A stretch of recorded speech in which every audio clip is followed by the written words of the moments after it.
ሰላም እንዴት ናችሁ ቤተሰቦች? እቺን ቪዲዮ አንዴ አይተናት እንመለስ። በኢየሱስ ስም ጠላን ከኢትዮጵያ ምድር ላይ ረገምኩት እንጂ ሰስማይት ማካቶ ዳባ ካቲያኖስ ሪባ ሻካዲያኑ ማቲያኖስ ጠላን ከኢትዮጵያ ምድር ላይ በየትኛውም ስፍራ ላይ ከጃቱ ላይ በኢየሱስ ማስሮ ይሰን። አሁን በጣም በምንም ታሪክ በማይመጣ ነገር መጣል ማለት በማይመጣ በእኔ ብለኔ በዚች በመሃሏ መጣ።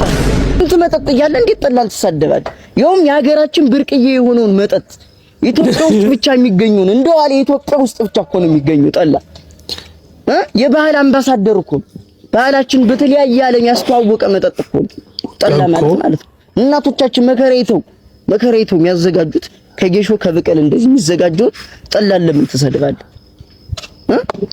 ጌሾ እንደሆነ ብቅል እንደሆነ ኦርጋኒክ ነው፣ ኬሚካል አይደለም። እንዴት ጠላ ጎጂ ነው ምናምን ብለህ ተሳደባለህ? እና ይሄን ቪዲዮ በ24 ሰዓት ውስጥ አጥፋና እኔ ይቅርታ እንድልም የምትፈልግ ከሆነ አጥፍተህ ጠላ እየጠጣህ ቪዲዮ ፖስት አድርግ። አረ ጋይስ ቀልዳችሁን እያያችሁ ቀልዱ።